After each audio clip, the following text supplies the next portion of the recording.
You're one headshot and bio away from a pivot. Just try it out. If it doesn't work, do something else, right? Like you're going to learn something along the way and it's going to be valuable in another environment. Hey, friends. Welcome back to the show. It's Nikayla here, back with another awesome episode. And today in the guest chair, I have Sheena McCullers. Sheena is the founder of Della's in Ann Arbor, Michigan. Now, Sheena grew up in Toledo, Ohio, watching the women in her family do their hair in kitchens, beauty salons, basements, and sometimes the church bathroom. She watched in awe as family members of all beautiful brown shades shape-shifted with every hairstyle, weaves, finger waves, texturizers, blowouts, pressing curls, box braids, vibrant hair colors, and more. With a gang of sisters, countless aunties and cousins, there were plenty of styles to go around. And Sheena saw this work up close when her eldest sister became a beautician at a local salon. Every time her school offered Take Your Daughter to Work Day, Sheena begged her sister to spend the day at the salon. She loved beauty shop life, watching her sister crank out style after style, listening to salon gossip, and observing the business and fun of Black beauty. So it's so serendipitous that she's doing what she's doing now. Never in a million years could Sheena have imagined that she would take all of her experience, including a few stints at entrepreneurships. She has had 5 side hustles. We can't even get into all of them, and turn it into a platform that would have a big impact in the world of beauty she grew up loving. Sheena created Della's to bring a much-needed sense of belonging for BIPOC beauty lovers in Ann Arbor, Michigan, where she, her husband, and her son moved from Brooklyn, New York for her husband's PhD program. Now, Sheena is laser-focused on curating a unique experience, starting with Della's first location in Ann Arbor, where there is more inclusivity and representation in entrepreneurship and the beauty space.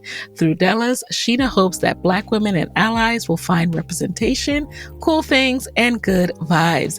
And fun fact about Sheena, I actually went to high school with her husband, Kyle, and we have crossed paths at various entrepreneurship events and conferences. And so I follow her on IG, and when I saw that she opened up Della's, I was so excited. I was watching this space, and sure enough, when the time was right, I said, you have to be in the guest chair. So here she is today, and let's get right into it. Welcome, Sheena, to the guest chair. Hi, I'm so happy to be here, Nikayla. I don't know if I told you this, but I've listened to Side Hustle Pro for years, like on the train in Brooklyn, and it's like helped me along my journey as I've had so many sort of like side hustles. And so it's so crazy to actually be having this conversation today. Thank you. So thank you for all that you do. I'm very, very honored to have you here. I'm very honored that you've been listening all these years. You are a true side hustler, so I'm excited to get into your story. And yes, I was just so impressed when I saw that you'd opened a whole establishment in Ann Arbor. I was like, wait, what's going on, Sheena? Yeah. So we have to dive into this because I think what you've done and how you've gone about exploring your interests and starting various businesses and side hustles throughout the years is really inspiring. So take us back a little bit. What was your first side hustle? Oh, girl. So my first side hustle was flipping baby clothes. I learned about basically flipping merchandise from my mailman at a job in Atlanta. I was complaining about how I wasn't making a lot of money, and Atlanta was expensive to live, and I needed to subsidize my income. And he was like, "Oh, just start an eBay store." And I said, "Well, what's that?" And he told me about how he and his wife had started an eBay store and how they would go to thrift stores and discount stores and buy merchandise and flip it online for a higher price. So he like really taught me the blueprint to run that type of a business. And it really saved me like living in really big cities because that's how I subsidized my rent, paid for my fun outings, travel, whatever. And so, yeah, that was my first side hustle. It was called Bye Bye Boutique. Bye Bye Boutique. Oh my God, that's smart. And I know some of you guys are going to take that as a hustle because that is so smart. And you could do that with anything, not just baby clothes. What were you doing in Atlanta? Are you originally from Atlanta? I am not originally from Atlanta. So right out of undergrad, I had the opportunity to apply for this competitive internship program. And it was basically a journalism internship program. And one of the sites that I selected was Atlanta. I think I also selected Cleveland. I just thought about places where I thought I knew I had family in, like very, very, very distant Hmm. cousins. And I ended up being, matched with this employer in Atlanta. And at the time, I thought I was going to be like Sydney Shaw and Brown Sugar, like the Sanaa Lathan character. And I was like, oh, I'm going to be writing for this fabulous Yeah. magazine. I'm going to Atlanta. Girl, I got to Atlanta and I was working for a construction publication. And I was like, this is not at all what I envisioned for my life. Like, I literally had on a hard hat. Get I was at a John out. Deere construction site writing about construction. And I was like, okay, this isn't it. But it did launch sort of like my career in publishing around that Mhm. time. And I started to do more like pop culture writing. And so that's what took me to Atlanta and kind of gave me the bug for wanting to be in larger cities. So you had a whole career in journalism. Is that what you thought you would do for the rest of your life? I thought so. I thought so. I've pivoted so much since then, but I really did think that that's what I was going to do. I interviewed a lot of celebrities. I enjoyed it. I had access to, all the Yes. parties, the fun lifestyle. The publishing industry ultimately led me to move to New York because I thought, okay, instead of working at this construction company, this, construction publication, I could move to New Mhm. York and then I'd have access to, these bigger, better name magazines because I wanted to work in a beauty closet. Like Yeah, that's what I right? envisioned, for my life. I wanted free makeup and free shoes and free clothes. And so I truly thought that. And it's so funny how low our expectations were because I remember thinking too, like I want to potentially be a beauty writer, and I'm thinking about free makeup. Like, girl, go after a higher salary, please. That's all I wanted was free lip gloss. Like that it was so sad. That's it. That's But it. hey, life was simple back Yeah. then. I'm just a girl, and that's all I really wanted to do. But then I didn't really feel that Mm. fulfilled because if you speak to enough celebrities or actresses, actors, whatever, like musicians, they're having these conversations with Yes. interviewers, all day, and you can probably relate Yes. to this. Like you do such a great job with like the research that you do for anyone who steps into your guest chair. And it's a lot of work. And sometimes you don't know who's going to show up in front of you, whether or not they're going to have good Right. energy or whether or not they're going to, tell a side of their story that's compelling or that will be different from the last person who interviewed them. And then I just kind of felt like, am I really helping anyone by doing this work? Yes. And when I couldn't answer yes, that's when I started to, kind of pivot and start to look for other opportunities. And that kind of landed me into some career development work, working for an education nonprofit, leading, diversity work, leadership development Right. work, and really working with Black and Brown youth, which kind of brings me full circle in this space in Ann Arbor because though I don't work in that environment necessarily, I see so many students from the University of Michigan day to Yes. day. And it's sort of like, oh, wow, that like thread throughout my career really did like connect in a weird way. But that's what ultimately got me out of journalism. You're right. I can relate to that feeling. I remember wanting to work in entertainment and thinking it would be so much fun, glamorous, and going to the parties. The perks seemed wonderful. But then after you've talked to enough people, I two things happened for me, and let me know if this happened for you. One, I just started feeling like these people are not that special. For me to base my whole career around catering to them or writing about them, like who are they? Like I started to resent it. Like, wait, we're doing too much for this person. Yeah. And then two, it was like this emptiness of now what else? Okay, I've interviewed, I've met this big name. What else? They're going on with their life. They're rich. They're flying around the world. Yeah. What am I doing? Right. You tell this amazing story like, oh, I got to interview X, Y, and Z, or people read the article or whatever, they watch the clip, whatever, and then you're just done. And like you're like on chasing the next story or waiting for the next assignment. Yes. And I just kind of felt, a bit Yes. of burnout. No, not to anyone who does that now, because I know the industry has, evolved so much. But I just felt like I wanted to do something else. Yes, I feel that. And you're right. The industry has evolved. So no knock to anyone because you can certainly do a lot more now. Like you can build your whole brand name on Instagram and Girl. have more autonomy over your career and your options.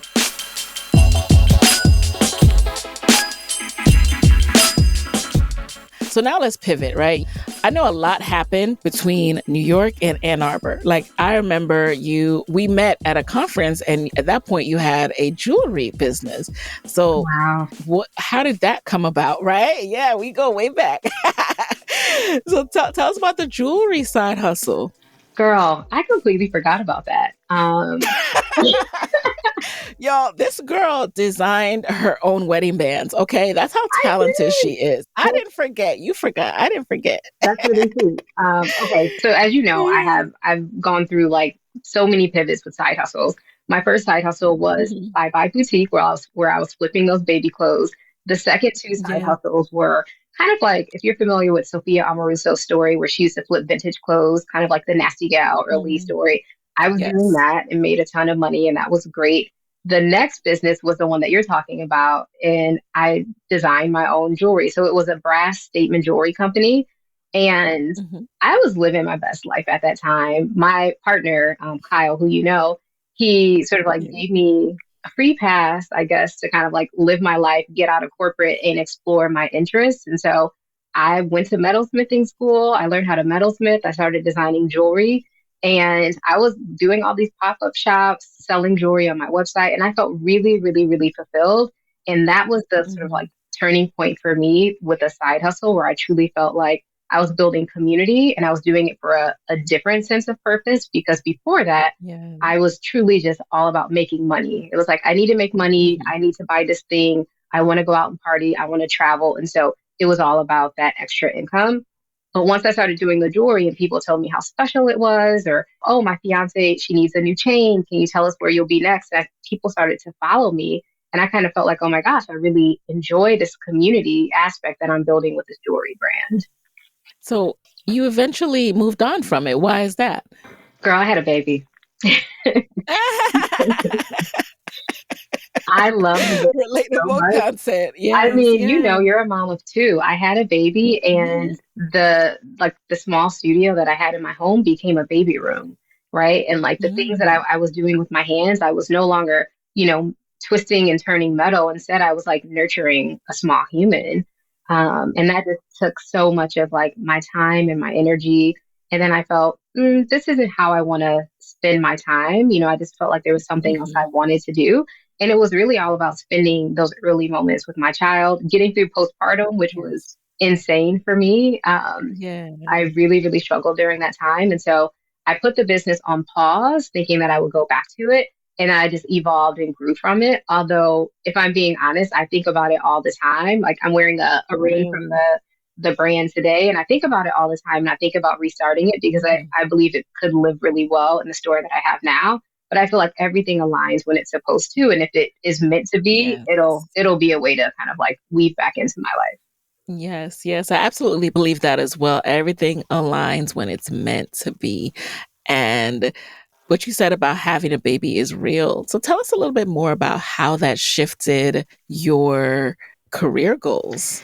Yeah, it really. So when I had my baby, he was very young. We kind of went into the pandemic around that time too, and so not Mhm. only was I rethinking my identity, and just sort of like Yeah, mourning who I was before I had a child, I was also just thinking about my life in general and just mortality, right? Because it was the pandemic and yeah. so much was happening, and we were based in New York when the pandemic happened, and I just kind of felt like, Mhm. what am I really doing? Like, how do I really want to Yeah, spend my time?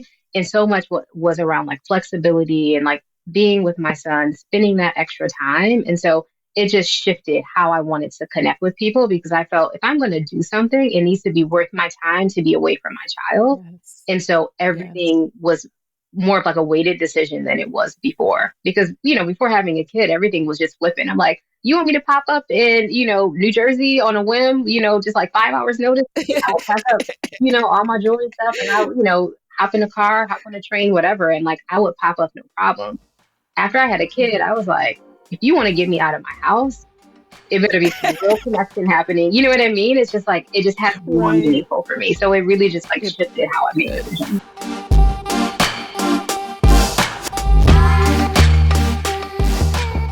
Now you are in Ann Arbor. Some people don't even know Ann Arbor exists. How did you know Ann Arbor Right? existed?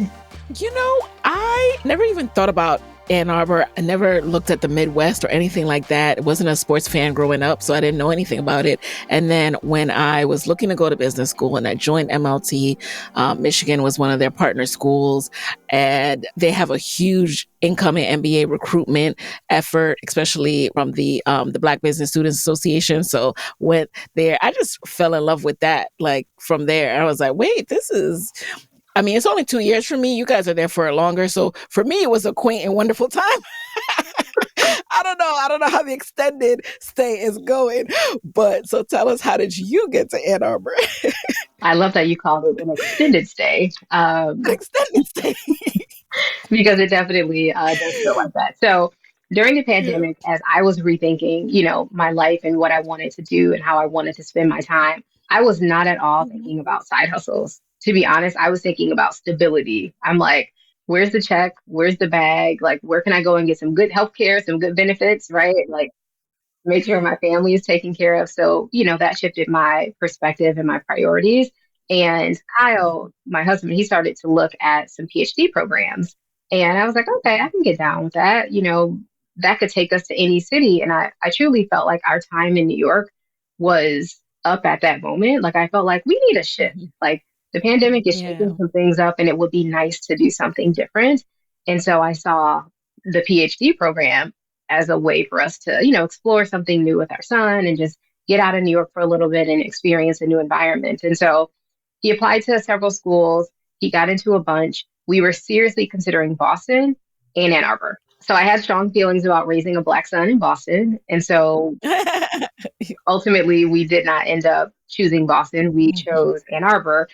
Because it was just a really good fit for all of us. And because I have family Yeah. in Ohio. And, with a young child, Ah, you need that extra village, right? People tell you all the time, absolutely. have the baby, we'll help you. And then I have the kid, and I'm like, where's this village? I'm like waiting for the village to Yes. pop up to help with the kid. And they were late, Mhm. honey. So we had to move to the village.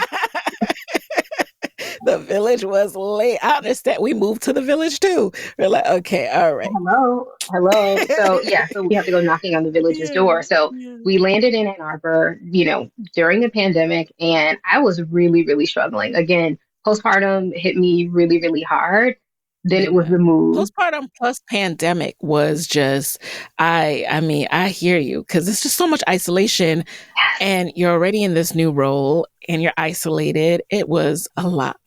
That's the key word. It was isolation. That's what it was, right? It's like Mhm. as I was like grieving again, this sort of like identity piece, like who am I now? Like I know I'm a mother, but Right. what about the old pieces of me? What do I like? What am I into?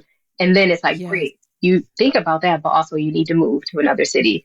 Like think about that, but also keep yourself and your family safe, right? And so Mhm. my husband was going into the classroom every day with his mask. My son's going into his learning environment with his mask on every day. And I'm literally sitting at home in front of a laptop working remotely in isolation with all of my thoughts, building zero Wow. community in a city Yeah. that people say it's a college town and it's very diverse. And with that, they mean that it's, as you know, like internationally diverse. And so I was looking Yes. for, Black Yes. and brown people. Like I had just moved from Mhm. New York. We were in Brooklyn in Bed-Stuy. And so I'm like, where are my people? I've moved all the way Yes, here. yes, yes, I'm yes. not seeing anyone. And so I Right. struggled. I'm like, wait, I really, really needed to build community, or I didn't think I was like, I'm not gonna make it. Like Ann Arbor is, Mhm.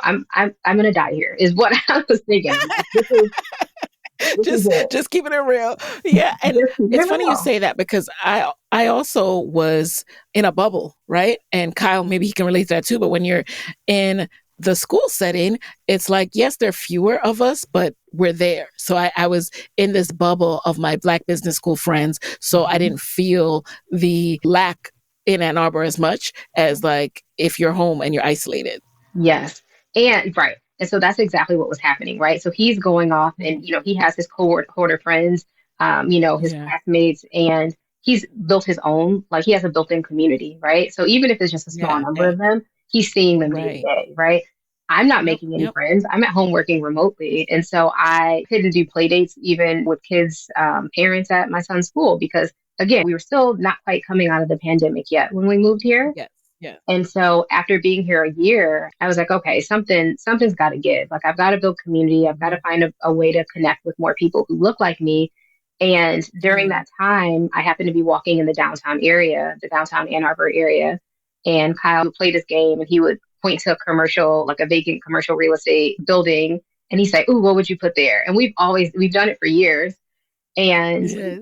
he pointed to a building, and I don't remember what I even said would go there, but then I thought about it and I said, you know what it actually should be? It should be a beauty supply store. Like there's no beauty supply store around here. Like I was traveling back to New York and getting my beauty supply products from Fulton Street, and then I would come back to Ann Arbor I would sometimes go to Ipsy, but I didn't really love that environment and how I felt shopping there. Yeah. And so I, pivoted to Amazon and I would buy products there. And I felt like I shouldn't have to do that. Like I grew up being able to go to a beauty supply store, very quickly. Right. And I wanted that experience in Ann Arbor. And I was just hoping that other people did too.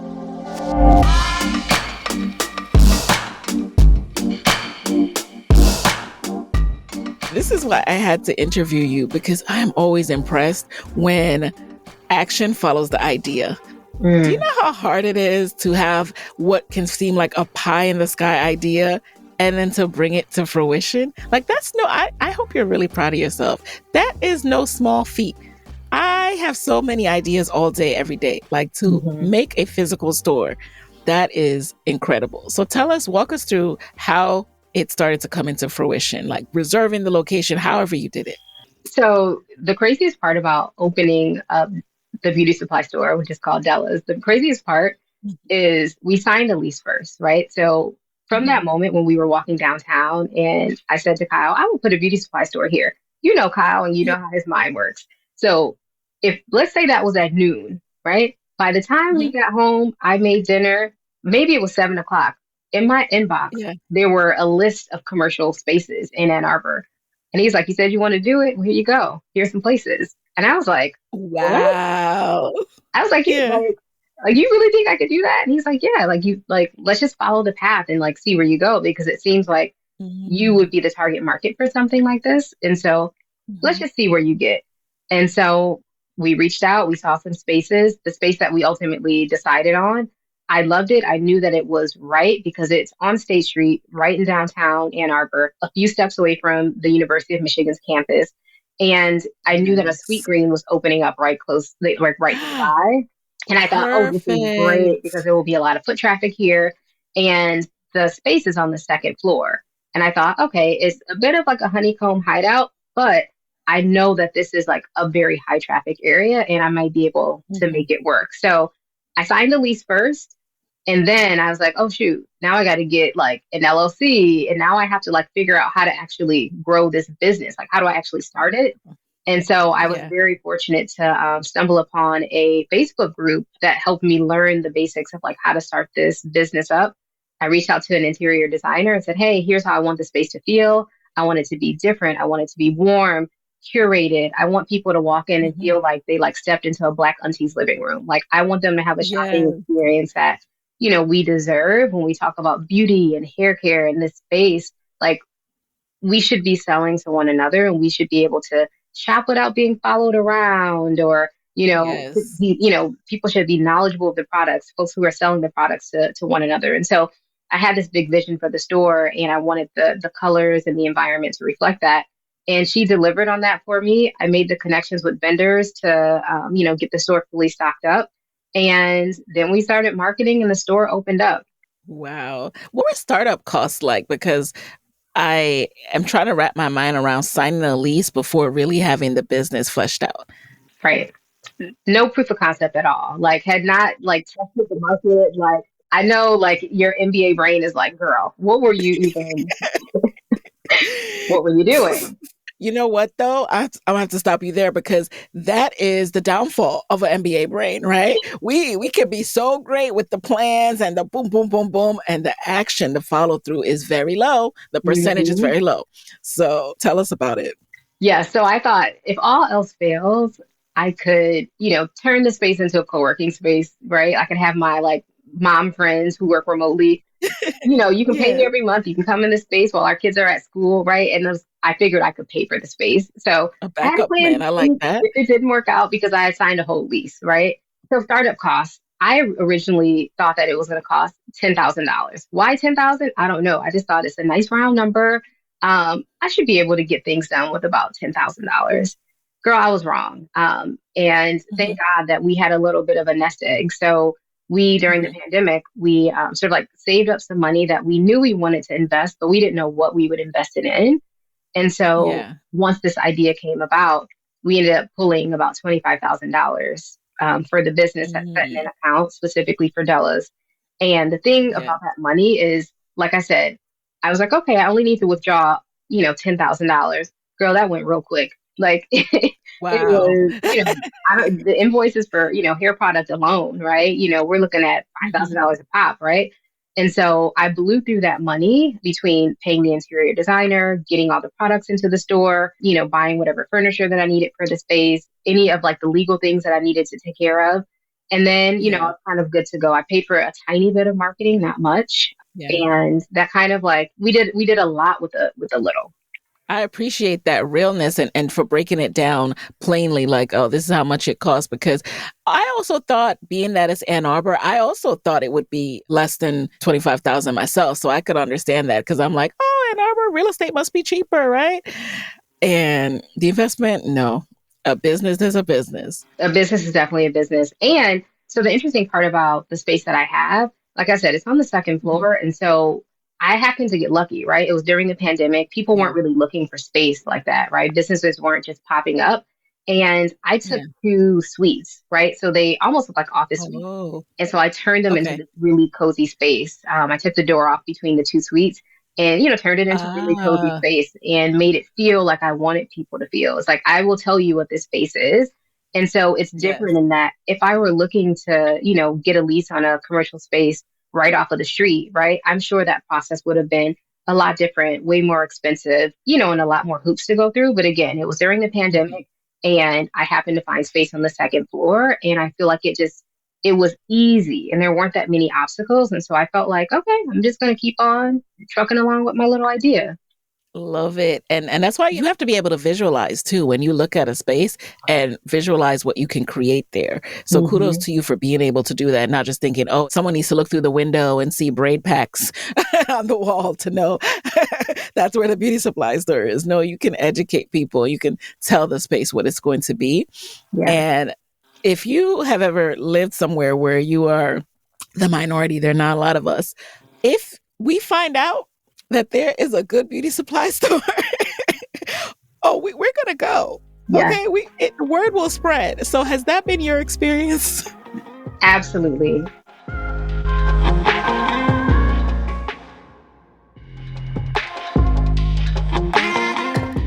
So there's one thing about us. I don't know if anyone's listening, if you've ever lived in a community where there are not enough of us and we don't have all the things that we need, like a beauty supply store, you know that if you find out about a good restaurant or a good beauty supply store, it doesn't matter where it is. We will go. We will go into, Girl. when I was in Ann Arbor, I would be going to people's houses to get my hair braided. Like Listen. wherever, whatever it takes. Us Black women, we're going to do it. So tell us, what has been the support like in Ann Arbor? So you are 1,000% correct. I am so grateful to all of the group chats and people who say my name or my business's name in the group chat. Some folks are like, Dallas, wait, you didn't know about Dallas? That's the where that's the beauty supply store. It's on State Street. And Right. like the word kind of spread because you have to remember, I'm associated through, my husband to the university, but I Yes. don't go to the university, right? So I'm not Yes. necessarily entrenched in the way that he is. And like Kyle's a man, right? And so imagine Hmm. him trying to spread the word, which I'm so grateful that he does. Like he sees people who are my target demographic and he'll like slip them a card, like, hey, did you know there's this like Ah, black owned beauty supply store? Because we shout know, out to Kyle. yes, he's Yes. doing, the Lord's work for sure because he knows that like I needed it so much and other people also need it as well. And so when I first opened up the store, a big part of like the soft launch was to have like a Mhm. family and friends day. And so what Mhm. we would do is, Kyle would reach out to any cohort mates who he thought fit the demographic, and he would let them know that they Yeah. could sign up for like, a 30-minute tour of the space, and we gave people the opportunity to Ooh. give feedback. And so it's Yeah. like, come in, check the space out, let us know what you think. And, if you want to shop Mm. around, you're welcome to do that. But we really wanted people to see the space. Like, I wanted people to know, hey, Okay. this thing is coming. We're about to open. Like, start talking about it. And if people followed the Della's Instagram page, I would then respond back to them and say, hey, thank you so much for following. Thanks for believing in what we're doing, the community that we're building. Nice. If you want to check out the space, click this link, right? Schedule a private tour, come in, right? So, like, I was so connected to this community early on because, again, this is like, I'm the target demographic, right? It's like, I want to treat people how I want to be treated. I want to be connected to in like a special way. And so, people just started to share the word in group chats and in Facebook groups and folks would come in and they would show me like their phones, like, look, so and so mentioned the blah blah blah and told me that you had this here, and so Wow. I'm coming to get it. And like, not a day goes by that I'm not like blown away by people supporting this community Yes. around this business. So yes, the word definitely spread really quickly. And do you have any small group events or anything like that too? Yes. So we started to do a lot of programming. I am at the point now where I've got a pretty good team. We're a year in, which sounds crazy to even say that, but I have a team of four. They're all University of Michigan students. I also have a team of three brand ambassadors, and they do a lot of, this really great engagement work for us as well. And then with them, I'm able to plan pop-up events. So we do some events at the store where we'll have salons come in and do some hair education. So we partner with a salon in Ooh, Ipsy. They specifically specialize in curly hair. So they'll come in maybe once a quarter and we'll do like a fun themed event around doing free hair assessments. And I just get so much nice. joy out of being able to bring this knowledge to the community. Like, I'm not a licensed stylist, I'm a Yeah. curator, right? It's like I have the space, I have the products, and I have these ideas. I will bring people together to talk about whatever the thing is, or to, receive the education that I feel like we need in our community.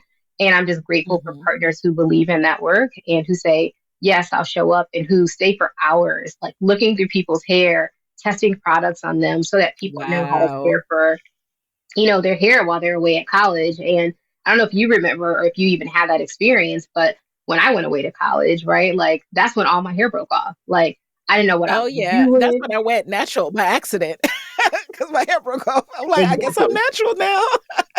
Right. So I guess we're doing this, right? Yep, And so yep. that's a lot of people's experience. They're going natural, by accident, using Hmm. the wrong products or keeping in protective styles too long.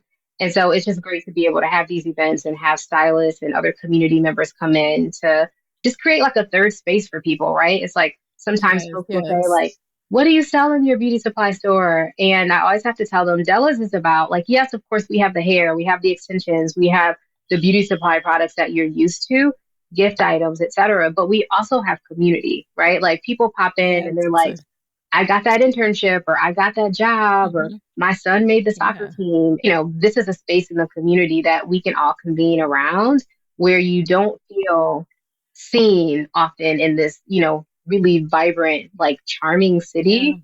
There's so much happening around you because it is a college town. It's centered around sports, it's centered around the university, but it's not centered around a Black experience. It's not centered around a Yes. BIPOC experience. And so the store really does exist to be that kind of like middle space and that hub, so that people can come in and, just feel seen and shop in a space that feels safe and Hmm. comfortable.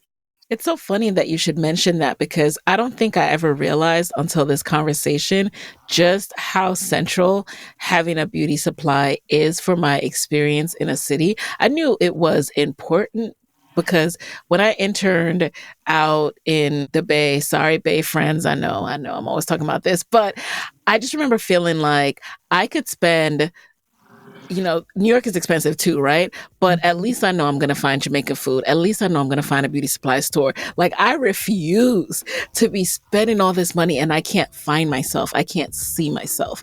Yeah, So for me, being somewhere shorter for a short amount of time, my expectations were lower, right? But if you're going to be somewhere, you should be able to see yourself and find what you need.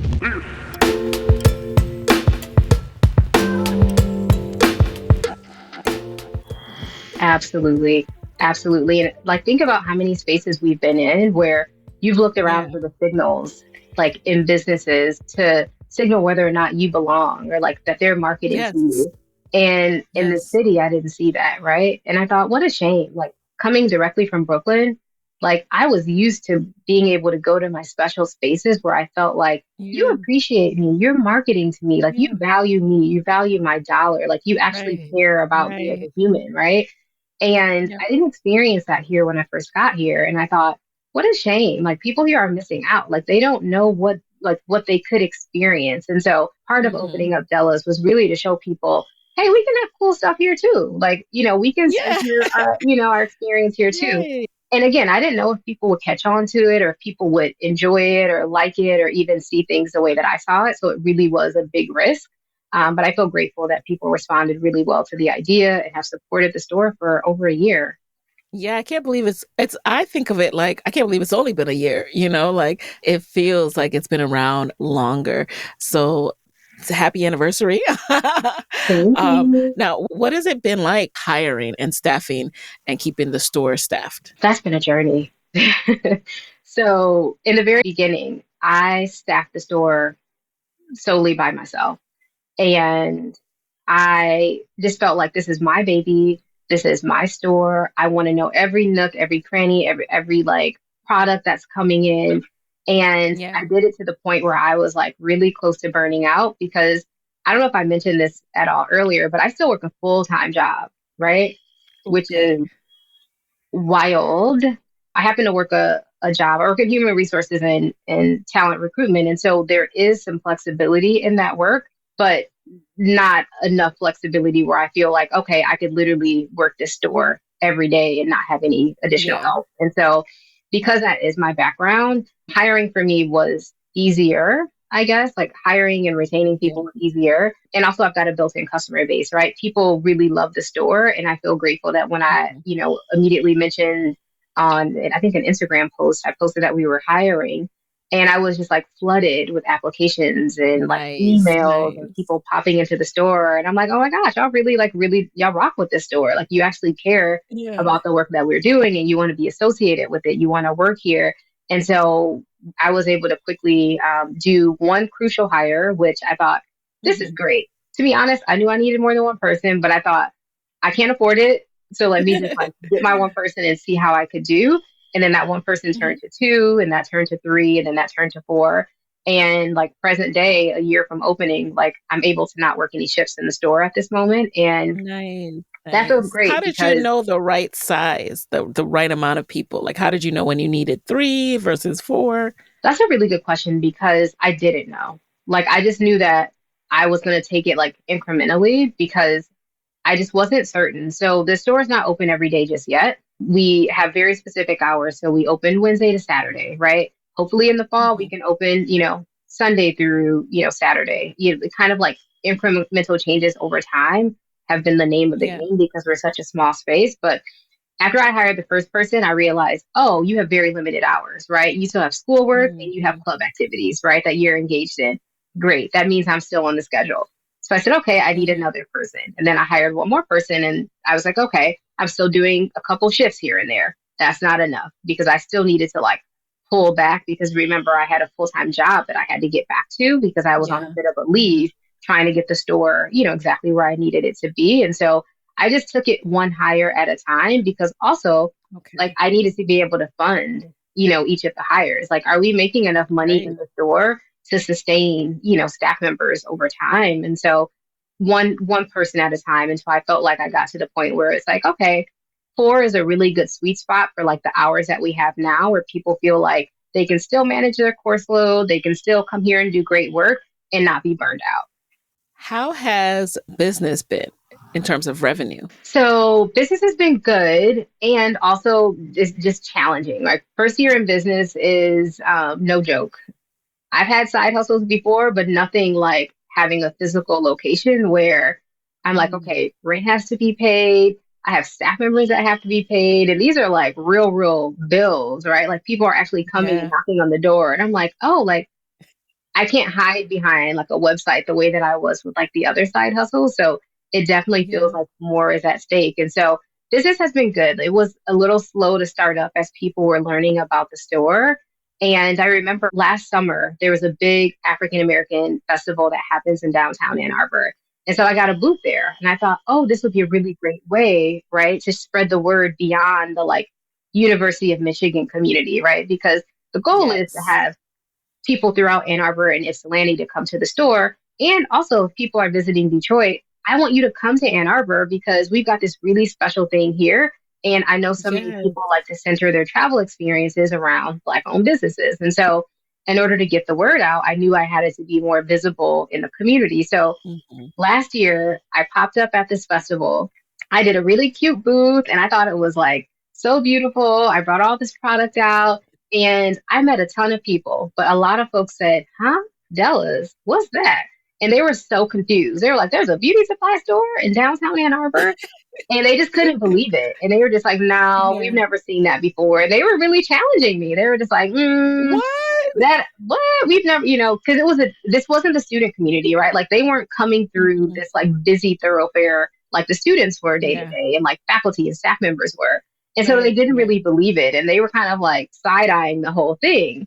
And I just thought, okay, I got more work to do. I got more marketing to do. And I saw it as a challenge. Yeah. So full circle, I just did that festival again a few weeks ago.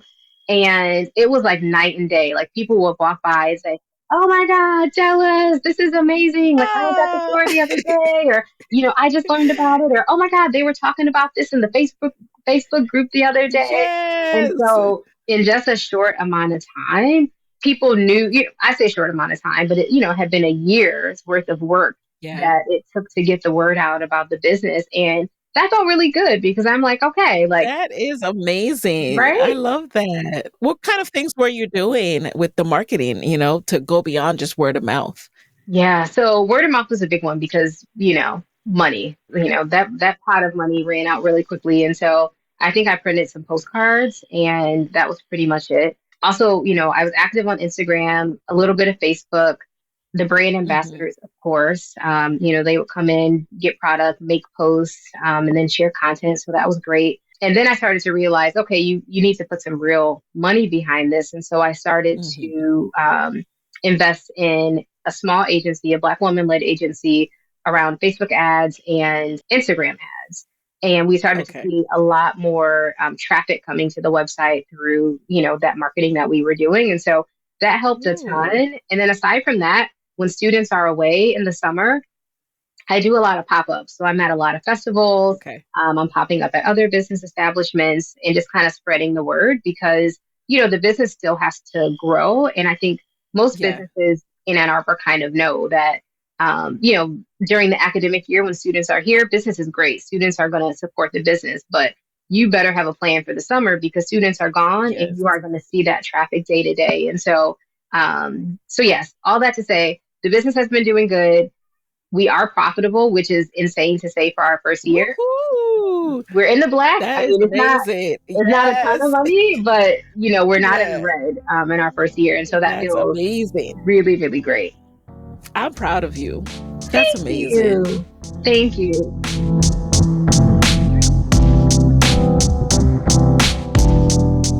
I wish this was there when I was there. I would have been there all the time. When I tell you, we would have had events there. And we would have had yes, sponsorship. Yeah. that's exactly what happens. Like we're very closely connected to like the DEI office over at the University of Mhm. Michigan. Oh, great. The Black Student Union, Black at UMich Yeah. group chat. Like we do as many events here as we can hold. And also keep in Hmm. mind, like this is a very small space. And so Yes. we are like overflowing into the hallways, like when we have events. But some people say, Wow. oh my gosh, I've not seen this many Black and brown people since I've like moved here. And, Yeah. it's just very heartwarming to know that Della's can be that space for so many people. And so, yes, I would hope that if this store existed when you were here, that you would also like, pop by from time to time and kind of check Yes. it out because it does Yes. make a difference. And are you still working full time? Are you still side hustling? Yes, I am still side hustling. Yes. That is amazing too, because people need to see this, like what's possible when you're growing a business on the side. And but you mentioned you took kind of a leave. So how did you go about that? What are some tips for people so they can, Mhm. have a moment to like really go hard on their business before they go back to work? Yeah, that's a great question. So at the time, I've since switched jobs since that time, but at the time I was working for a Black woman led executive recruiting firm. And I shared my Okay. idea with her that I was creating Dellas and, how important it was to, have this in the community. And she's like 1,000% definitely do it. And she supported me wholeheartedly. And with Oh, that, I said, wonderful. okay, can we pause the contracts? And so I was like, doing some contract work. I said, can we pause the contracts for, a few months so I can get the store where it needed to be? And so I did Mhm. exactly that. The contracts, I think I took maybe 4 or 5 months or so Oh, wow. without So any contact. pausing the contracts, meaning pausing the money too? Oh, yeah, there's no money coming in. Um, Okay. Okay. Just want to be clear. oh, yeah. Oh, yeah. Yeah. Yeah. Okay. Okay. So you don't work, you don't get Sacrifices. paid. Right. So the work that I was doing, that recruitment work was specifically, on a contract basis. And so when contracts came Uh-huh. in, I worked the contracts, I got paid. And so Okay. I had the opportunity to say, I'm not taking on any contracts. I'll focus on the business. And that meant no money came my way, unless it was money that was like 30, 60, 90 days out. And I would have some like Okay. trickle money coming in. And so once I Yeah. eventually did return back to that business, it was not uncommon for me to take my calls in here in Della's, or, sometimes I would be in between customers and I would hop on my calls, or I would have to, pause my meetings, help a customer real Hmm. quick.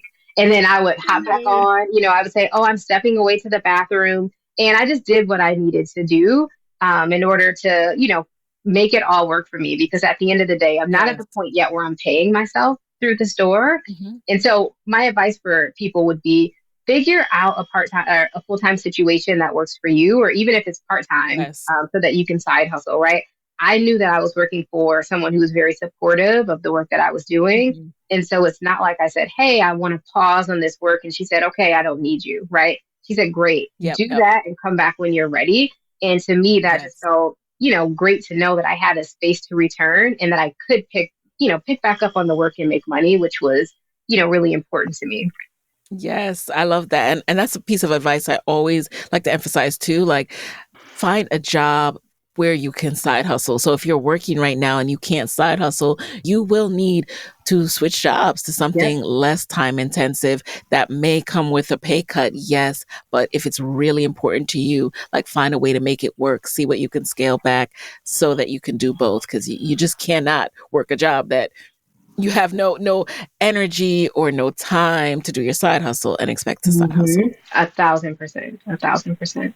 So now, as you're moving forward, what's your vision? Especially with your multi passions, how do you see it all coming together? So it's a multi-pronged approach, right? Like the first Yeah. thing is we have to get down to the ground floor. Like the vision is for the store to be bigger and to serve more people than we currently serve. Like there's such a big Mhm. need here in this community.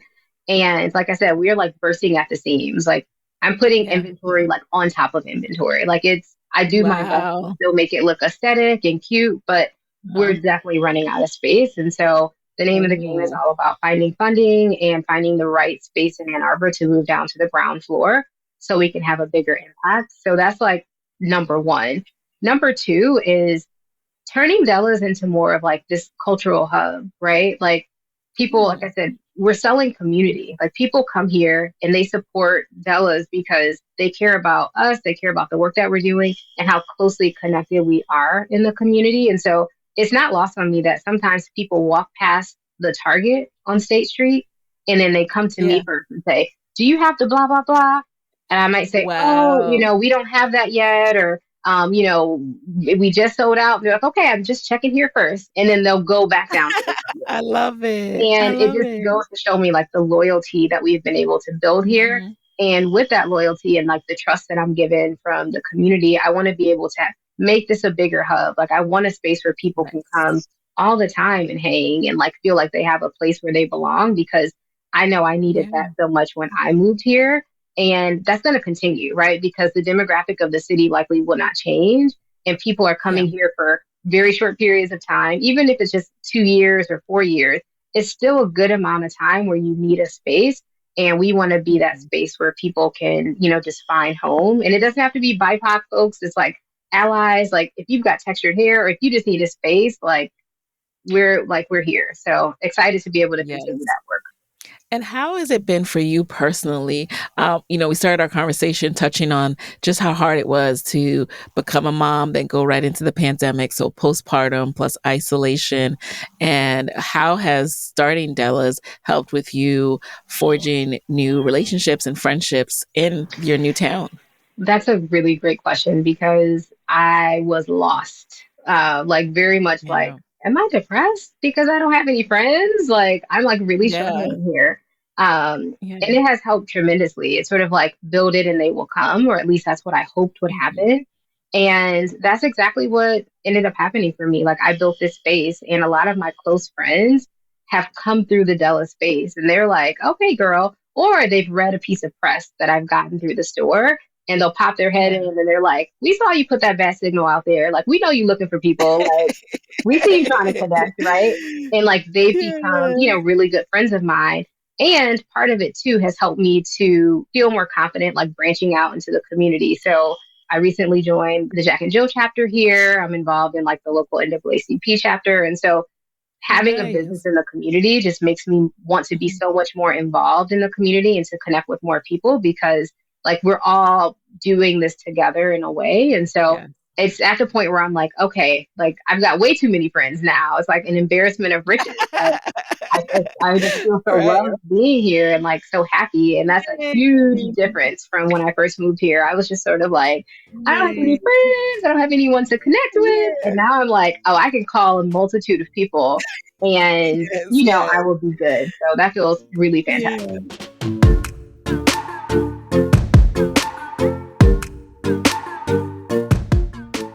I love that. And I'm sure it's a little hard for your husband too when he sees that because it's like he's here, he brought you here, he's having a blast. That You used to know always it. be a struggle with the MBA partners. Like they're having a blast and their partners are like, what's happening? Yes, no, the funny part about it is we have a whiteboard in the kitchen. And so Uh-huh. Kyle had to map it out. He's like, okay, you're talking about too many friends. He's like, let's write them all down and how you're connected to all of them because now you've just got too wide of a net.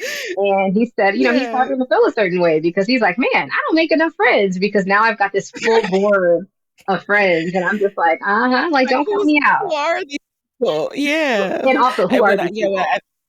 and who are these people? Yes. I love that. So before we transition to the lightning round, you briefly touched on the fact that, okay, you guys might be, one day leaving. Like, what are your thoughts as it relates to that? Like, will you pass it on to someone else? Will you relocate it to your next city? Girl, I try not to think about that because I know. there Am I are thinking too far in advance? I know you're thinking really far ahead, but it is a very big question and an important question, right? The work that I'm doing right now is to really determine what the future of Della's will look like. I know that the store Yes. needs to stay here because there's such a big need, and I can see it Mhm. going a lot of different ways. One, I have family Yeah. close by, and it will be my dream to be able to have like one of my sisters, come and run the Mhm. store and just do their thing and just keep it alive and well and vibrant. Two, I know there are a lot of like co-op sort of Mm. options, right? Where people, let their employees buy into the business. And maybe that could be an Uh, option for Della's as well, right? It is a community business, and I wanted to stay a community business. And so I mhm. could see that happening. Depending on which city we head to next, I could also see Yeah. Della's going with us, right? Not as like Uh, the flagship is leaving, but like, no, the flagship stays mhm. here. And then we also open another location somewhere else.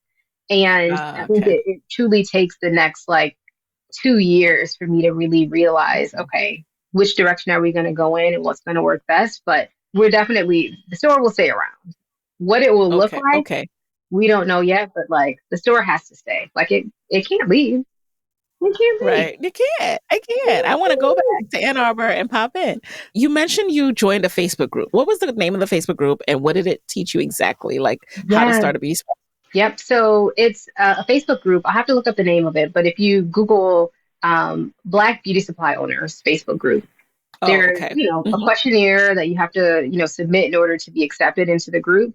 And once Okay. you're accepted into the group, there's like a wealth of information and peers in that Ooh. group who also have similar businesses, whether they have, Uh-huh. some have an online beauty supply store, some have a mobile truck, some have, physical Mm. locations, some have multiple locations, right? And so there's opportunities for mentorship in that group. And the most important thing that helped me out in the beginning is there is a template in there where it's like, hey, are you starting from scratch? Here are all the like traditional products that you need in your store, right? Here are all the vendors Wow. you need to make connections Clutch. with. Because like we're how would I even know that, right? I have this idea, but I don't have the expertise, Right. right? And so it really did help me with all of those like startup nuances. And so I printed out Mm. this guide. I, called the vendors. I made these connections, and I was literally like with my pen and paper with this list of products that I needed to carry in the store, like grabbing things off the shelf, like, okay, I need one of those. Okay, I need 10 of those, or whatever like the number was, because there's a bit of a formula, Wow. right? It's like, okay, in this type of Yes. area, people typically buy these things. And it's like you get your Mhm. baseline, and then from there, the advice is, okay, now you pay attention to buying patterns and customer behaviors, and then you update your inventory from that point. But they definitely like gave me the blueprint, and I'm just so grateful for that. And I still Mm. pop into that group day to day because I'm like, oh, so and so stop selling the X, Y, and Z, or where do I get this Uh, new boho hair that everybody loves, right? And people are right, like, right. they're so quick. They're like, oh, this vendor has it. And there's like no negativity in the group. And there's not a Yeah. mentality where people feel like if I tell you, then I won't have, right? It's like everyone wants everyone to be successful. And it's just a great mentoring group. That is beautiful. I didn't even know that existed either. So you have just put me Mm-hmm. on game. I know some people are going to be listening to this and starting a beauty supply store after this because who knew? I love that. That is amazing. That like Mm-hmm. group cooperative economics kind of thing, realizing that like we can all help each other. And I know there's a lot of assumption that there are things that are being gate kept out there, but you'll be Yeah. surprised. Do a Google search. Like there are people who share tips on starting a vending machine business, starting, like you said, a beauty supply business. You'd be surprised. So thank you for reminding us about that, but also letting us know Mm-hmm. about this whole world that we didn't know about. All right, so now we're jumping into the lightning round. We could clearly talk a lot longer, but we're going to jump right in. So you know the deal. You just answer the first thing that comes to mind. Are you ready? Let's go. All right. Number one, what is a resource that has helped you in your business? I know we just talked about one, but another resource that has helped you in your business that you can share with the Side Hustle Pro audience. Obviously, the Facebook group that I just mentioned, but also, I don't think when we talk about resources, I don't think we talk enough about groups, right? I feel like there's so many Mm, businesses that are thriving off of community right now. And I truly do yeah, not know where my business would be without the group chats, the Facebook groups, like these smaller communities, like these pockets of like yes, BIPOC moms, whatever mom group in your area, whatever, student group that's closely connected to the work that you're doing. Lean into those yes, groups because that's advertising and marketing that you can't pay for, right? Like people will yep, organically talk about the work that you're doing, and it's free marketing, but also marketing from people who trust one another. And so yes. that just really invaluable. So as people are thinking about marketing strategies, definitely consider leaning into those groups or finding a way to get people to start talking about it in those groups, because it's invaluable. Oh, yes. And number two, who is a non celebrity Black woman entrepreneur who you admire and would want to trade places with for a day and why? Ooh, so I mentioned before, I'm really into businesses that are centered around community right now. And I know Hmm. folks sell products, et cetera, services, but there's a woman I follow. Her name is the Sabatini, or I think it's Saba, and she has Ooh, a business called the In Demand VA. And she okay. does such a beautiful job with curating a community, building a circle of trust. Though she's offering a Mm, course that people are paying for it and they're buying into a yeah, community, there's just so much trust and love in that group. And it's just something yes. that I feel like it's hard to learn. Like either you have it and you Mm, can build this community and you can nurture it, or you just don't. And so yeah, I'd love to trade mm. places with her just to learn a little bit more about how she goes about like nurturing her community and keeping people Wow. connected and invested. Number three, what is a non negotiable part of your day these days? Mm, it really is family time. Like I'm doing so much. Like I'm working a full-time job. I have the business.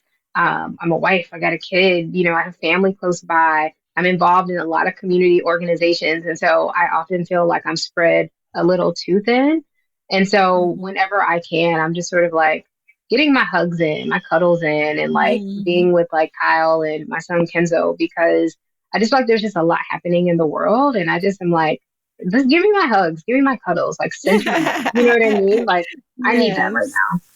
That grounding. now. Hmm. Yeah. Number four, what is a personal trait that has really contributed to your success? I'm open to feedback. I'm always listening. Like whether it's through customers, Kyle, he has a lot of opinions about stuff that I'm doing.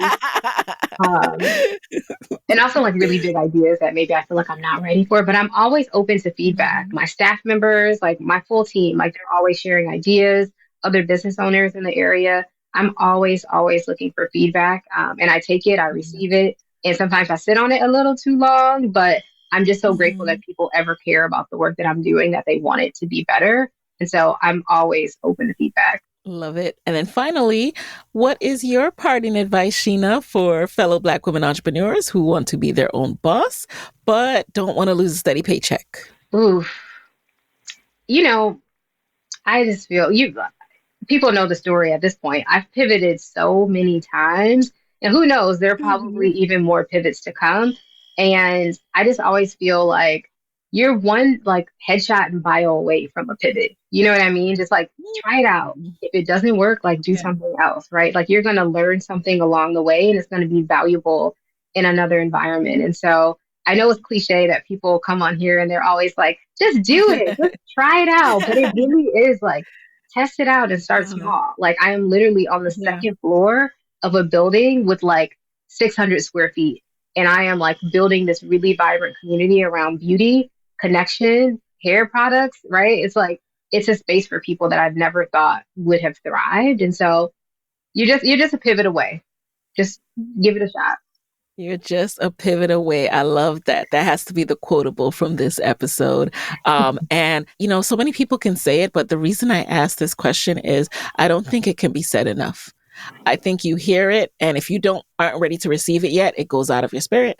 You never know when the moment is that someone hears it for the 300th time that it will finally Mhm. sink in and hit. So thank you for your words. And where can people connect with you, Sheena and Della's, after this episode? Yes, I am on mostly Instagram at Auntie Della's. And that's really where people can find me. I do have a personal Instagram Yeah. page that I'd never post on. And if folks ever want to see me, I am literally mostly on the business page. So much so that my family, they go to the business page because they know I'm usually on Instagram stories or something over there. So at Auntie Della's on TikTok and Instagram. All right. And with that, you guys, I will talk to you next week. Thank you so much, Sheena, for being in the guest chair. Thank you. Bye.